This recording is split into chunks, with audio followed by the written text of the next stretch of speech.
Assalamualaikum pemirsa, apa kabar? Senang sekali saya Fiona Dewi hadir menjumpai Anda di program Lampung Bicara. Dan pemirsa, pada kesempatan kali ini sangat luar biasa sekali kita akan membahas terkait salah satu program yang ini diinisiasi dari Presiden Republik Indonesia, yaitu yang saat ini juga sudah mulai berjalan di Provinsi Lampung, tepatnya ada di Kabupaten Lampung Tengah yang saat ini sudah mulai berjalan.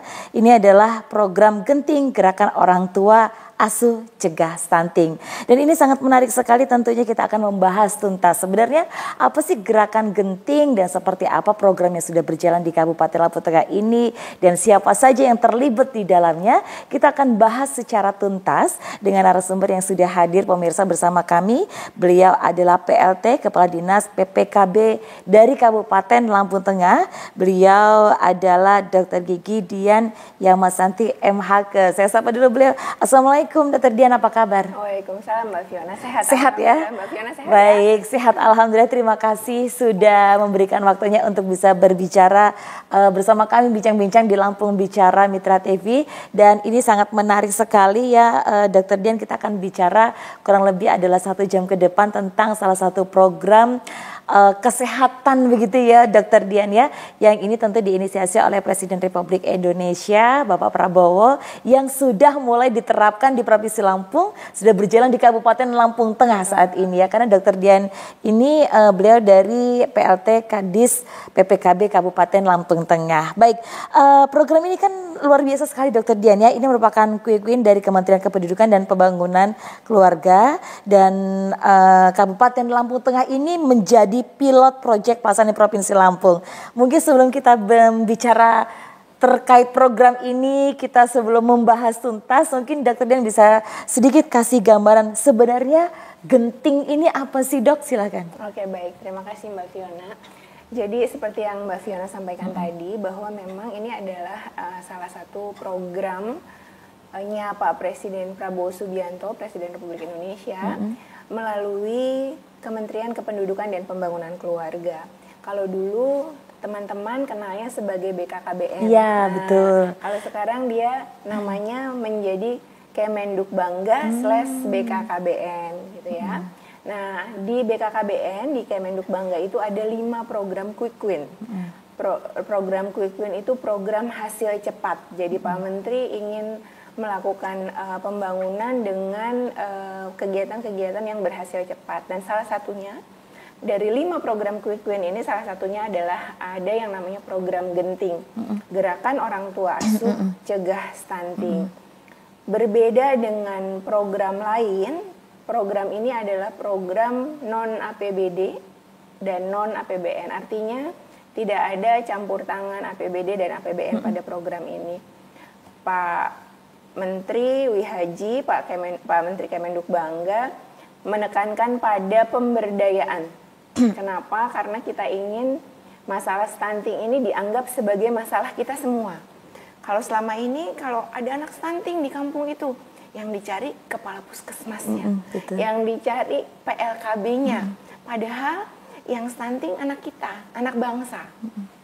Karenanya ini memang program yang di-create sedemikian rupa sehingga partisipasi publik itu dimungkinkan dilakukan pada program ini gitu. Gerakan Orang Tua Asuh Cegah Stunting. Nah, untuk Gerakan Orang Tua Asuh Cegah Stunting ini siapa aja sih Dr. Dian yang terlibat di dalamnya? Kan tadi sudah dikatakan bahwasanya anak stunting ini meskipun anaknya si A, tapi kan sebenarnya bukan tanggung jawab orang tuanya saya, tapi juga orang tua bangsa gitu, semuanya tetangga mungkin ya, masyarakat kita untuk lebih peduli. Nah, lalu siapa saja yang terlibat di dalamnya? Baik, saya ingin fokus pada kalimatnya Mbak Fiona tadi, bahwa meskipun yang stunting itu anaknya Pak A, tapi sesungguhnya dia adalah anak bangsa. Kalau Ibu Hillary Clinton itu dulu bilangnya it takes a village. Jadi ini membutuhkan satu desa untuk mengatasi masalah pada satu keluarga. Jadi kita punya yang namanya Tim Percepatan Penurunan Stunting, TPPS. TPPS itu mulai dari tingkat kabupaten, kecamatan, dan kampung. Nah, kerjanya Genting ini tentu terkait dengan Tim Percepatan Penurunan Stunting. Siapa saja yang terlibat? Yang terlibat adalah yang pertama tentu keluarga risiko stuntingnya. Dokter, keluarga risiko stunting itu apakah keluarga yang punya anak stunting? Bukan. Jadi keluarga risiko stunting itu, Mbak Fiona dan teman-teman semua, adalah keluarga yang di dalamnya terdapat calon pengantin, ibu hamil, ibu menyusui, dan baduta. Ketika ada keluarga yang berisi 4 item itu, 4 orang itu, 4 golongan itu, maka dia disebut keluarga risiko stunting, despite maksudnya mengabaikan apakah dia kaya raya atau tidak kaya raya. Tentu yang terlibat keluarga risiko stunting. Berikutnya yang terlibat siapa? Yang terlibat adalah tim pendamping keluarga, TPK. Tim pendamping keluarga itu adalah tim yang tugasnya mendampingi keluarga. Di Lampung Tengah kita punya 2.490 orang yang merupakan tim pendamping keluarga. Itu mereka terlibat nantinya pada saat evaluasi dan pendampingan. Berikutnya siapa lagi yang terlibat? Tentu ketua TPPS. Ketua TPPS itu kalau di kecamatan ada Pak Camat, kalau di kampung kita langsung ke Ibu Kepala Kampung. Lalu siapa lagi? Semua orang tua asuh, namanya OTA. OTA itu bisa dari tokoh masyarakat, tokoh agama, orang yang berpengaruh di kampung, atau dunia usaha dan dunia industri. Jadi itu 4 komponen pada genting.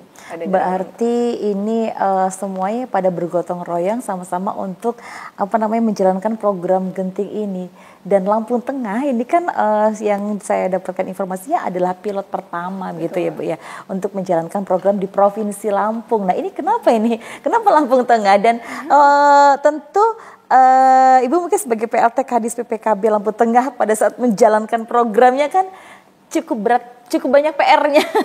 Seperti betul. Apa boleh diceritakan dokter? Baik, silakan. Terima kasih Mbak Fiona. Saya selalu suka nih sama Mbak Fiona. Jadi poinnya dapat terus, tadi disampaikan gotong royong gitu ya. Betul, itu gotong royong. Kemudian kenapa Lampung Tengah gitu? Yang pertama kita harus menyadari bersama bahwa Lampung Tengah ini adalah kabupaten dengan jumlah penduduk terbanyak. Di Provinsi Lampung ya? Di Provinsi Lampung. Saya tidak ingat exactnya, tapi sekitar 1.512.000 penduduk kita itu. Kemudian karena termasuk kabupaten yang paling tua, gitu ya Mbak Fiona ya, kita bersyukur, alhamdulillah kita memang punya basis data KRS yang agak siap gitulah ya. Saya tentu tidak mau menyebut paling siap, tapi kita siap dengan data KRS, sehingga mungkin itu yang dicari oleh kementerian, mana nih yang paling siap gitu. Kemudian akan banyak memberi dampak karena penduduk kita kan besar gitu. Mungkin dipilihnya itu Lampung Tengah gitu. Tantangannya nih dokter, ketika dokter Dian sudah mungkin program ini sudah turun, pilotnya adalah Lampung Tengah, tentunya dokter Lian dan juga mungkin seluruh jajaran dan juga tim kan harus mulai turun ke lapangan untuk menjalankan program ini. Apalagi tadi dokter sampaikan bahwasanya ini bukan menggunakan APBN dan APBD. PR-nya berat sekali dokter. Gitu ya. Baik, terima kasih Mbak Fiona. Tentu ya, tentu tantangan hambatan itu ada, dan tapi ternyata betul. Jadi kalau tantangan dan hambatan itu terbesar itu ada di kepala Mbak Fiona. Jadi waktu ketika ini diluncurkan program, yang saya pikirin itu gimana caranya ngegerakin orang, tidak ada perjadiannya, tidak ada konsumsi makan minumnya. Tapi kita cobalah ya, mudah-mudahan ini bisa jalan gitu. Di awal tentu seperti saya sampaikan tadi, tantangannya itu adalah di pikiran. Jadi kita punya pikiran ini nggak susah nih akan berhasilnya, tapi ternyata ketika kita sudah jalani, yang pertama saya lakukan adalah tentu menajamkan internalisasi ya. Saya tidak bisa bekerja sendiri gitu. Jadi termasuk Dinas PPKB juga tidak bisa bekerja sendiri. Setelah internalisasi dengan teman-teman di kantor, kita lapor sama Ketua TPPS. Ketua TPPS kita itu Pak Sekda. Kami sampaikan bahwa ada program ini dan kita ini tidak boleh APBD APBN, jadi mohon dukungan ya, dan kita bersyukur pimpinan kita di Kabupaten Lampung Tengah memang support 100%, 1000% bahkan ya. Jadi konsultasi saya dengan para pimpinan itu by WA atau by telepon itu lancar sekali. Nah, kemudian kita dukung dokter mulai bergerak. Kalau ada tantangan dan hambatan sampaikan kepada kami, kita bergerak. Yang saya dekati pertama adalah teman-teman yang karena background saya adalah kesehatan, maka saya mendekati teman-teman kesehatan.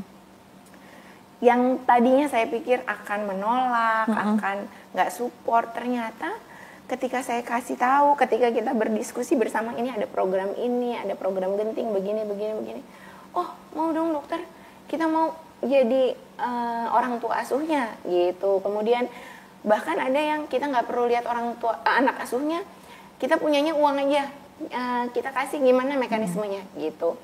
Itu tantangan yang pertama di kepala. Berikutnya yang kedua tantangan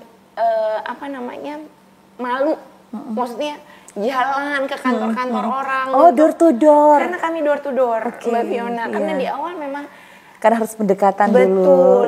Kami tentu bersurat, tapi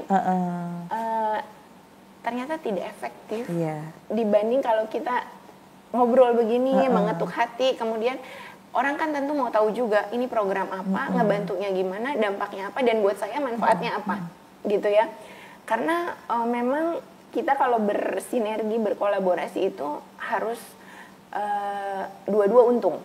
Artinya begini, bukan untung uangnya, tapi maksudnya ada feedback. Iya, gitu. Jadi bukan profit ya, tapi benefit. Tentu kalau ketika saya mengajak teman-teman dari asosiasi klinik untuk bekerja sama, oh ya teman-teman asosiasi klinik kita ini sudah bekerja sama dengan kita untuk membantu membuat jamban di Kecamatan Seputi Mataram.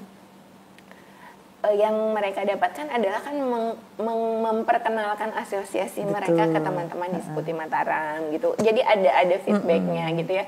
Jadi kalau orang susah-susah mau ke klinik, selama ini informasinya terbatas, klinik apa saja sih yang ada di Seputi Mataram, kita sudah tahu sekarang gitu. Termasuk pimpinan harian Muhammadiyah, perempuan Muhammadiyah Aisyah itu juga, mereka tuh sebetulnya punya kader di masing-masing kecamatan. Tapi karena tidak ada yang menggunakan, jadi kayak pelatihan dan pendidikannya jadi semacam sia-sia gitu ya. Tapi dengan ini memberi edukasi pada KRS, jadi ada manfaatnya buat mereka juga. Jadi itu tantangannya. Dan yang belakangan tantangannya itu adalah ada beberapa mekanisme kalau misalnya kita orang tua asuhnya perusahaan, apalagi BUMN, itu ada mekanisme yang harus dilewati. Tidak seperti kalau dokter atau tokoh agama yang pribadi perorangan kan dia gulirkan saja uangnya gitu. Tapi kalau CSR-nya perusahaan memang ada mekanisme. Saya nggak lihat itu sebagai tantangan sebetulnya, atau hambatannya lebih ke nggak lihat hambatan, lebih ke tantangan aja. Lebih ke tantangan. Dan kita kayaknya itu malah jadi kekuatan kita untuk makin tahu juga bahwa ada mekanisme tertentu yang harus dilewati, sehingga ketika kita ke perusahaan berikutnya kita udah tahu nih prosedurnya, gitu, kita sudah bersiap gitu. Kira-kira. Berarti beberapa perusahaan di Lampung Tengah juga banyak perusahaan soalnya banyak. Beberapa perusahaan di Lampung Tengah itu juga support sekali ya dok. Betul. Ya? Banyak yang memberikan dukungan untuk program ini. Betul Mbak Fiona. Jadi inilah luar biasanya Kabupaten Lampung Tengah. Jadi begitu kita rapat dengan tim percepatan penurunan stunting, DPM PTSP, Dinas Penanaman Modal Terpadu Satu Pintu itu langsung buka dis, kita support dengan memberi data dunia usaha dan dunia industri yang ada di masing-masing kecamatan. Luar biasa, Lampung Tengah. Hebat, Lampung Tengah. Luar biasa. Ini bisa dicontoh tentunya ya, karena ini kan tadi seperti disampaikan oleh Dr. Dian bahwasanya satu masalah stunting ini kan sebenarnya sudah gencar dari zaman dulu. Kita akan menuju ke zero kasus stunting begitu ya dok ya. Jadi bukan tugas dari orang kesehatan saja, bukan tugas pemerintah saja, tapi kita lihat di Lampung Tengah juga bisa melibatkan perusahaan-perusahaan dan juga masyarakat sekitar ini. Amazing, bisa menjadi sebuah contoh karena supportnya sangat luar biasa untuk kesehatan dan juga kemajuan. Kalau anak-anak yang sehat kan daerahnya juga nanti semakin maju ya. Oke. Lalu untuk Lampung Tengah kan sudah mulai berjalan ya dok ya. Sejak kapan dok? Jadi kita project piloting itu di 23 September. September kemarin. Tapi memang long before kita sudah banyak bergerak ya, Mbak Fiona, sudah mempersiapkan segala sesuatunya termasuk juknis dan lain-lain. Jadi by 23 September itu kita udah jalan. Oh, iya. Untuk data-data dan lain-lain itu memang program itu sudah siap, ready gitu. Setelah 23 September itu ada rapat dengan TPPS, itu hanya untuk verifikasi saja gitu. Jadi tinggal run aja gitu running, ya. Sekarang masih dalam proses juga untuk pendataan atau bagaimana? Enggak, kalau pendataan sudah selesai. Sudah selesai. Ini sekarang masanya teman-teman di kecamatan itu mulai memberi bantuan. Jadi yang sudah sangat kenceng ini Kecamatan Wai Pengubuan, Kecamatan Kalirejo, banyak kecamatan yang sudah running. Dan saya salut, terima kasih banyak kepada para pimpinan wilayah kecamatan. Pak Camat ini luar biasa Mbak Fiona kinerjanya. Jadi peran sebagai ketua TPPS kecamatannya ini terasa sekali. Bisa lah dicontoh sama kabupaten kota lain gitu ya. Bagus Pak Camatnya, terima kasih. Pak Camatnya di sana langsung terjun langsung untuk gerakan cepat. Iya, langsung terjun langsung untuk langsung menjalankan program ini, sangat luar biasa sekali didukung oleh masyarakat ya. Baik, nanti kita bincang lagi di segmen selanjutnya Dok ya. Jangan kemana-mana pemirsa, ini sangat luar biasa sekali. Kita akan bincang lagi di segmen selanjutnya yang masih di Lampung Bicara. Ini idolaku. Idolaku yang pertama adalah ayah. Ayah selalu memastikan gizi aku terpenuhi. Ayah menjagaku sepanjang waktu, mendampingi ibu, memeriksakan kesehatanku ke Bu Bidan. Bahkan sejak aku masih di dalam perut. Kalau ibu yang paling mengerti asupan gizi yang aku butuhkan. Urusan makanan, ibu jagonya. Masakan ibu semua enak. Itu yang bikin aku selalu sehat. Ibu dan ayah selalu bersama-sama menjagaku sepanjang waktu. Terima kasih idolaku, ayah dan ibu. Jadi gitu ceritanya. Pinter kan Lukman?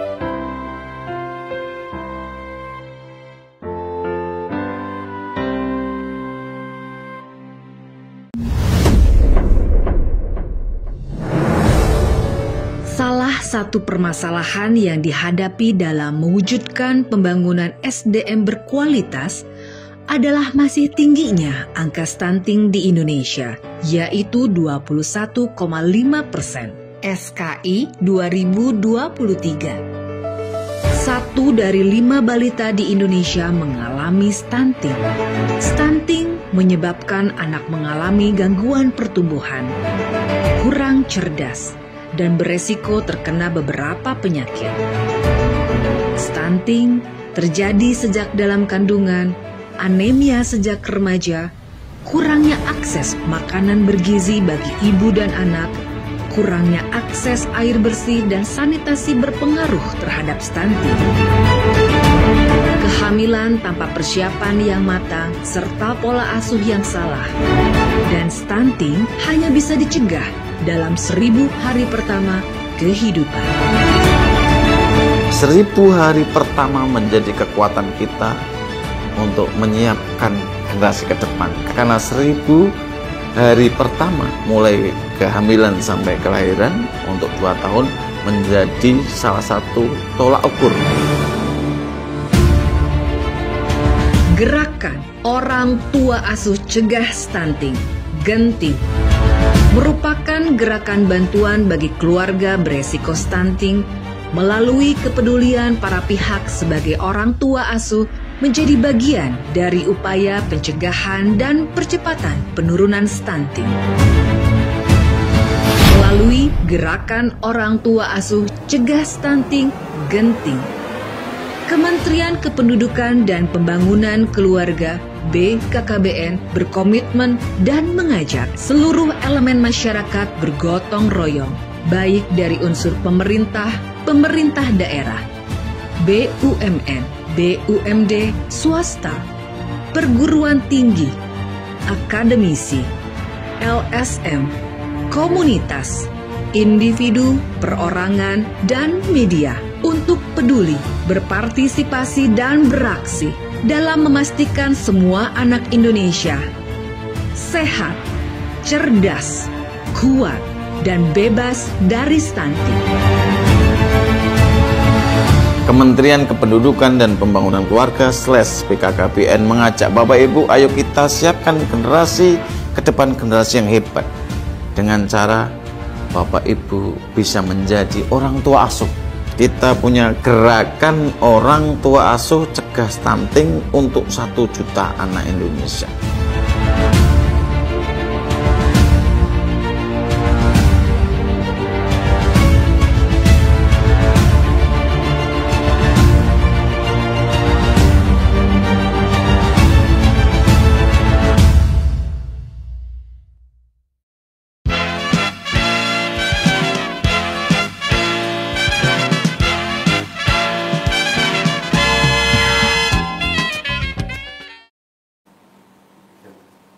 Baik, terima kasih pemirsa yang masih bergabung bersama kami di Lampung Bicara Mitra TV, dan saya masih bersama dengan PLT Kepala Dinas PPKB Lampung Tengah, Dr. Gigi Dian Yamasanti MHkes. Kita membahas program yang saat ini sedang berjalan di Kabupaten Lampung Tengah, yaitu adalah Genting Gerakan Orang Tua Asuh Cegah Stunting. Ini sangat menarik sekali karena tadi disampaikan di Provinsi Lampung yang menjadi pilotnya adalah saat ini adalah Kabupaten Lampung Tengah, sudah berjalan sejak 23 September lalu, dan artinya ini sudah mulai merambah ke beberapa kecamatan di Kabupaten Lampung Tengah dengan melibatkan beberapa, ada 4 poin tadi ya, ya Dok ya, masyarakat, ada juga dari pihak swasta, BUMN atau perusahaan, dan juga beberapa pemerintahan ya, Pak Camatnya juga terlibat, dan juga masyarakatnya. Sangat luar biasa sekali. Oke, kembali ke Dokter Dian. Dokter Dian tadi disampaikan juga bahwasanya di sana sudah banyak sekali orang tua asuh yang sudah terlibat, yang sudah mau menjadi relawan. Orang tua asuh kan relawan ya Dok ya, menjadi relawan. Nah lalu seperti apa sih Dok bentuk bantuan yang disalurkan dari para orang tua asuh, ataukah ada juga pendampingan dan lain-lain? Bagaimana prosedurnya? Baik, terima kasih Mbak Fiona. Betul, jadi orang tua asuh ini relawan ya Mbak Fiona ya. Rela gitu kan ya, seorang yang rela mengeluarkan rezeki dari koceknya untuk membantu teman-teman. Nah, bagaimana mekanismenya atau apa saja bentuk bantuannya? Jadi BKKBN/Kemenduk Bangga itu mengeluarkan Juknis dan Juklak, Mbak Fiona. Jadi untuk bantuan itu ada 2, bantuan nutritif dan bantuan non nutritif. Bantuan nutritif itu adalah bantuan pangan siap saji kalau di Juklaknya itu senilai 15.000 per hari selama sebulan, tapi harus 3 bulan. Juklaknya itu awalnya seperti itu. Tapi kemudian kita sesuaikan dengan kemampuan orang tua asuh, dan ternyata setelah kita mendapat banyak masukan, termasuk dari ahli gizi, dengan penambahan 2 butir telur setiap hari, konsumsi protein 2 butir telur setiap hari, itu menambah berat badan anak dengan baik. Sehingga akhirnya untuk Lampung Tengah kita sepakati bahwa kalau mau menjadi orang tua asuh pada program Genting dengan 150.000 sebulan, karena 5.000 sehari, berarti kalau sebulan 150.000 selama 3 bulan, jadi dengan 500.000, 450.000 saja Mbak Fiona, saya sudah bisa jadi orang tua asuh. Gitu. Jadi dana itu disalurkan ke? Dana itu nanti disalurkan kepada, jadi gini, ada yang mau menyalurkan langsung, tapi banyak juga yang punya uangnya tapi tidak punya waktunya. Waktu. Jadi nanti diserahkan kepada, ada yang namanya tim itu kalau di kampung nanti berhubungan langsung dengan Ibu Kepala Kampung atau Korluh KB-nya, Koordinator Penyuluh KB. Di balai KB, atau bisa dengan tim pendamping keluarganya. Tapi yang selama ini tuh masih lewat Ibu Kepala Kampung. Ada beberapa di kecamatan yang langsung lewat korluhnya. Prinsipnya semua tercatat. Kita punya website, dilaporkan di website Genting. Ada yang ingin namanya dicantumkan, silahkan. Ada yang tidak berkenan namanya dicantumkan, nggak apa-apa gitu. Jadi clear. Jadi penerimanya kan tadi disampaikan oleh dokter bahwasanya ini adalah keluarga beresiko stunting. Jadi bukan keluarga yang sudah stunting. Artinya ini adalah program ini berarti adalah pencegahan untuk stunting begitu ya Dok ya. Berarti tadi itu poinnya adalah ibu hamil, terus balita ya Dok ya. Menyusui balita. Oh gitu. Bawah 2 tahun. Di bawah 2 tahun begitu. Jadi itu nanti dikasihnya per keluarga gitu Dok? Iya. Jadi kalau misalnya penyalurannya. Kalau misalnya di satu keluarga itu ada ibu hamil dan baduta, maka dianggap itu 2. Jadi harus jadi orang tua asuhnya pada keluarga itu berarti 2. Jadi nggak boleh tuh telurnya dibagi 2 gitu, nggak boleh. Jadi hanya tuh satu. Iya, jadi hitungannya 1 telur itu 2 telur itu untuk 1 orang sehari gitu. Kalau di rumah ada 2 berarti 2. 2 orang tua asuhnya berarti. Oh, gitu. Jadi orang tua asuhnya itu nanti per nama anak asuh. Mbak Fiona misalnya memberi donasi pada keluarga resiko stunting A, di situ ada ibu hamil, kemudian ada anak balita anaknya. misalnya. Kalau Mbak Fiona cuma punya uangnya 450.000, pilih siapa yang mau dijadikan anak asuh, ibunya atau balitanya gitu, badutanya. Ini sudah berjalan berapa lama, Dok? Yang program untuk penyerahan bantuannya? Hampir menuju 2 bulan ya? Iya, hampir 2 bulan ini. Iya, betul, hampir 2 bulan ini. Berarti 3 bulan evaluasi nanti, Dok? Iya, sebetulnya di Desember evaluasinya. Niatnya itu, karena kan Oktober, November, Desember ya. Oh iya, karena program 3 bulan. Tapi kan bertambah terus Mbak Fiona setiap hari. Ini orang tua asuhnya, mau jadi orang tua asuh, mau jadi orang tua asuh. Kita tetap dengan juklak kita 3 bulan. Jadi nanti akan ada yang dievaluasi setelah Desember. Dok, ini sebenarnya yang menjadi sangat menarik ini adalah orang tua asuh yang selalu bertambah. Iya. Artinya tugas yang sangat berat sekali untuk menggugah hati Betul. dari para relawan-relawan ini untuk bisa berkontribusi, karena tidak hanya menjadi relawan saja tapi juga harus mengeluarkan sedikit rezekinya begitu ya. Ini strateginya keren banget. Ini kayaknya perlu dicontoh tuh daerah lain nanti ketika program ini berjalan, Dok. Selain heart to heart nih, Dok. Ada strategi lain nggak sih, Dok? Sebetulnya ya itu tadi saya bilang, sebetulnya hambatan tuh di kepala Mbak Dio. Jadi Mbak Fiona, jadi ketika sudah jalan ternyata apalagi dengan komunikasi ya diterangkan itu ada satu perusahaan di Lempuyang Bandar, perusahaan penggemukan sapi. Iya. Kita sampaikan bahwa dia 3 bulan saja, 1 hari 150.000.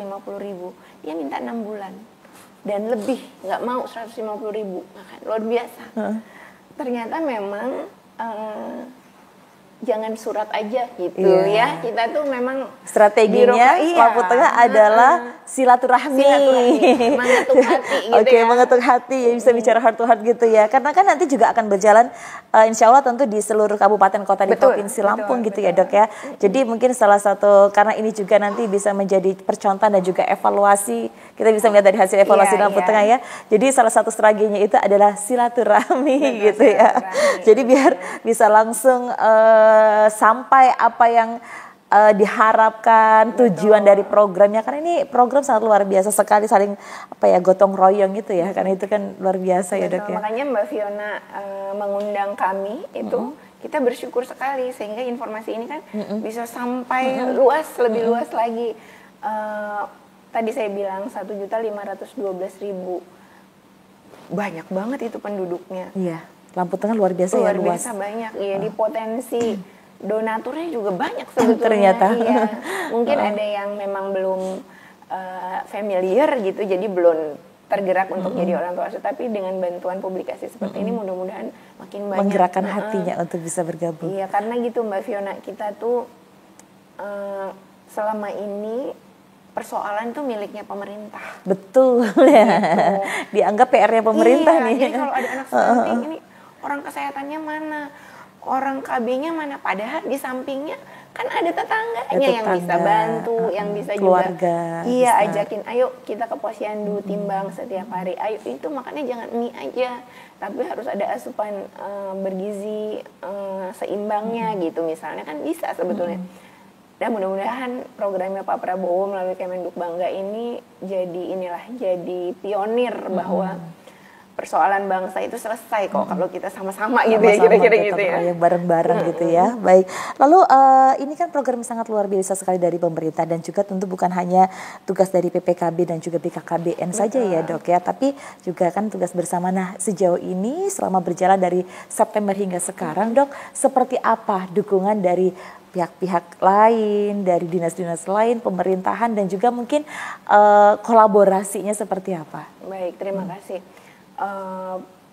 Program ini program seperti yang saya sampaikan tadi mudah-mudahan jadi pionir. Nah, untuk di Lampung Tengah ini sudah terbukti Mbak Fiona. Jadi ketika program ini disadari merupakan program bersama, Pak Bupati kita kan orang kesehatan. Jadi ketika kita ngobrolin angka stunting memang kelihatan sekali tertariknya gitu, ketertarikannya. Nah, penggerakan yang dilakukan oleh Pak Bupati inilah yang membuat semua merasa ini pekerjaannya.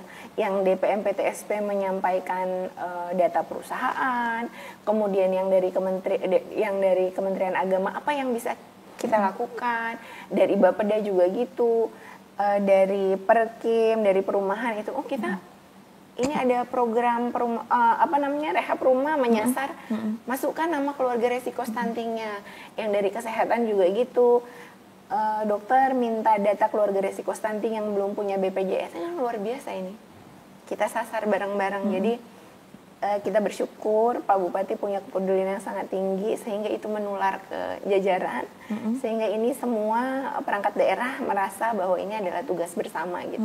Berarti ini sudah kolaborasi dengan dinas-dinas lain, artinya sama-sama mendukung program dari pemerintah, yang sangat luar biasa sekali. Dokter Dian tentunya pada saat menjalankan program ini juga Dokter Dian sudah terjun langsung ke lapangan. Iya, betul. Cerita-cerita menarik seperti apa yang dokter temui ini? Sudah berapa kabupaten, Dok? Sekarang? Kecamatan, berapa kecamatan? 28 kecamatan. Itu sudah berjalan semua? Kita punya 28 kecamatan. Langsung running semua, Dok? Dan sudah, tentu ada yang masih 5 misalnya gitu. Tapi sudah berjalan semua. Terakhir kemarin baru kemarin saya ke Kecamatan Kalirejo. Jadi di Kalirejo itu ada yang akan dibantu oleh donatur pihak PTPN untuk membangunkan rumah. Kan beliau belum punya rumah. Ya, ketika kita turun di sana gitu, kerikilnya udah disiapin karena kan dari PTPN, bukan dari masyarakat. Jadi masyarakatnya ikut juga bantu. Iya. Kemudian batu-batu gedenya, terus kita tanya, ada batu gede, ada pasir, ada kerikil, iseng aja ya nanya, kayunya gimana? Nanti tinggal ini potong dokter gitu. Ini kan artinya masyarakat juga seneng ada warganya yang dibantu gitu kan. Nah itu pengalaman-pengalaman itu sama. Kemudian kegiatan ini di Kecamatan Way Pengubuan, jadi donasi nutritifnya itu antara lain memberi telur. Nah, kita beli telurnya dari BUMDes. Jadi donatur beli telur dari BUMKA, ya Badan Usaha Milik Kampung. Sehingga kan banyak yang untung, Mbak Fiona. Perputaran uangnya di situ. Gitu. Lucu-lucu lah pokoknya, menyenangkan gitu, yang dibantu terbantu, yang membantu juga senang, riang hati gitu, nggak merasa terpaksa. Ada yang sebelumnya nggak pernah mau ada salah satu pengusaha yang, Bu dokter saya ini nggak pernah pakai sepatu katanya, tapi saya hari ini kesini pakai sepatu karena mau nyerahin bantuan, dan pekerjaan ini sebenarnya sudah dilakukannya sejak lama, cuma secara formal dilihat, terus ada programnya itu ini. Artinya, saya ingin tekankan sekali lagi, masyarakat Indonesia itu masyarakat yang senang membantu, senang bersedekah. Cuma mungkin selama ini kita nggak punya alurnya gitu jalannya gitu. Nah, mudah-mudahan ini jadi pionir supaya semua terbantu dengan usaha kita sendiri gitu. Oke, baik. Tapi kalau kita bicara angka stunting di Kabupaten Lampung Tengah, dokter, setiap kabupaten, setiap daerah pasti ada kasus stunting begitu ya. Iya, betul. Termasuk mungkin di Kabupaten Lampung Tengah juga angka stunting, ada juga angka stunting begitu. Nah, lalu kalau setiap tahunnya untuk angka stunting di Kabupaten Lampung Tengah seperti apa, Dok? Saat ini kita 15,5%. Oh, saat ini 15,5%. Ya, saat ini 15,5%. Tapi saya ingin back on track bahwa yang kita lakukan saat ini adalah bukan di intervensi spesifiknya. Jadi kita ada di resiko stuntingnya. Ya, kita berharap dengan keberhasilan genting ini angka stunting tahun depan tuh tidak ada gitu. Maksudnya menurun lah paling tidak menekan gitu. pelan-pelan ya Dok ya. Iya, jadi kalau yang disebut angka stunting itu adalah angka yang diperoleh dari hasil penimbangan di bulan Februari dan Agustus, Mbak Fiona. Kemudian masuk ke aplikasi namanya EPP-GBM, Elektronik Pencatatan dan Pelaporan Gizi Berbasis Masyarakat. Kemudian yang tidak sesuai dengan berat badan, tidak sesuai dengan umur dari bulan per bulan, itulah yang jadi angka stunting gitu. Kalau kita bergerak di jangan sampai anak bertambah ini gitu, jangan sampai stunting. Makanya donasinya nutrisi, kemudian kita bekerja sama dengan teman-teman puskesmas untuk memantau anak keluarga risiko stunting ini setiap bulan. Kalau di bulan ini beratnya tidak naik, padahal kalau di bulan ini beratnya tidak naik, kita cek apakah telur tadi dimakan siapa nih? Jangan susunya dimakan siapa nih? Jangan-jangan dimakan bapaknya, evaluasi gitu, atau ya, abangnya yang SD gitu. Atau kalau misalnya sudah dimakan nih, jangan-jangan dia mencret. Kalau dia mencret apa nih? Bisa saja bantuan nutrisinya dari Mbak Fiona, tapi sebenarnya dia tidak punya sanitasi MCK yang baik. Jadi kan kalau begitu, ayo ada donatur lain tolong bantu untuk yang itu. Jadi itu memang perlunya evaluasi. Nah, kalau itu berhasil selama 3 bulan itu dia trennya naik terus, kita berharap ya memang kalau 3 bulan naik terus itu biasanya naik terus Mbak Fiona. Kalau anak balita itu, anak baduta itu dia naik terus trennya, jadi nggak masuk ke stunting. Jadi pada akhirnya tidak menambah angka stunting itu. Jadi yang dilakukan pemerintah saat ini adalah sama-sama untuk yang sudah kasus stunting yang ditekan, tapi juga dicegah. Yang resiko stunting dicegah nih, jangan sampai nambah lagi nih. Karena untuk menuju cita-cita ke zero kasus itu ya, luar biasa. Ibu hamil misalnya, ibu hamil itu kenapa jadi anak asuh? Kan udah ibu-ibu gitu ya. Karena ketika ibu hamil lingkar lengan atasnya kecil karena dia terlalu kurus, dia beresiko untuk melahirkan anak yang underweight, BBLR, berat badan lahir rendah. Kalau berat badan lahir rendah Mbak Fiona, naikinnya susah, gitu. Jadi kita memang berusaha supaya si ibu ini setiap bulan datang diperiksa oleh tenaga kesehatan, tidak ada anemia, ya, tidak ada kurang darah, kemudian berat badannya naik terus, HB-nya bagus terus, tidak ada faktor resiko sehingga nanti melahirkan misalnya perdarahan gitu karena HB-nya rendah. Itulah kenapa ibu hamil juga kita jadiin anak asuh. Iya, misalnya Mbak Fiona masih muda nih kan, jadi orang tua asuh, anak asuhnya udah tua gitu ya kan. Ya tapi karena memang begitu, kita berusaha untuk Bumil, busui, baduta itu kita perhatikan betul supaya tidak jadi generasi stunting. Gitu. Luar biasa sekali sebenarnya perhatian dari ini sangat luar biasa sekali sehingga masyarakat diharapkan turut mensupport yang sudah menjadi program dari pemerintah. Kita akan bicara lagi pemirsa di segmen selanjutnya, tetaplah bergabung bersama kami. Lampung Bicara akan segera kembali.